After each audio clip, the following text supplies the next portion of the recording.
నా పేరు నాగరాజు, తాటిపల్లి గ్రామం, మల్యాల మండలం, జగిత్యాల జిల్లా. నేను ఒక 2.5 ఎకరాల ఆయిల్ ఫామ్ పెట్టిన.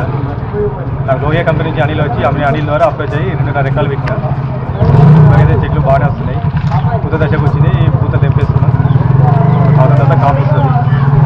అంటే ఆయిల్ ఫామ్ సాగు చేయాలనే ఆలోచన ఎలా వచ్చింది మీకు? అది అనిల్ వచ్చేసి మా ఊళ్ళో అవగాహన చదువు పెట్టిండు, ఇలా వినేసి పెట్టిండు. చూసిరా ఎక్కడైనా చెట్టు? పోలేదు, ఎక్కడ పోలేదు కానీ ఆయన చెప్పిన దాన్ని బట్టి పెట్టాను. మీకు ఎన్ని ఎకరాలు ఉన్నాయి? నాకు మొత్తం 8 ఎకరాలు ఉంది. ఎన్ని ఎకరాలు సాగు చేసారు ఇప్పుడు? 2 ఎకరాలు పెట్టారు. పెట్టి ఎన్ని రోజులు అవుతుంది? 2 సంవత్సరాలు కంప్లీట్ అవుతుంది. 2 సంవత్సరాలు. బాగానే ఉన్నాయి ఆ చెట్లు? బాగానే ఉంది.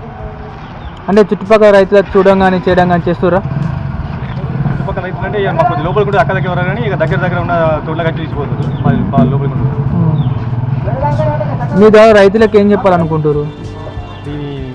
ఈ పంట పెట్టుకుంటే మంచిగా లాభదాయకంగా ఉంటుంది. ఇలాంటి చీడపీడల బాధ కానీ, పూత బెడద కానీ, వడగండ్ల వాన కానీ దేనికి భయపడాల్సిన అవసరం లేదు. అన్ని తట్టుకొని మంచిగా నిలబడే పంట. ఇప్పుడు ఆయిల్ ఫామ్ సాగు చేస్తున్నా వేరే పంటలు ఏమైనా వేస్తుర్రా? అంతర్ పంటగా నేను పత్తి పెడుతున్నాను. అంతర్ పంటగా పత్తి వేస్తుర్రా? ఆదాయం ఎంత వస్తుంది? పత్తి మాకు వచ్చేసి 30-35 వేల దాకా అంతర్ పంటగా. పత్తి ఒకటే పంటగా.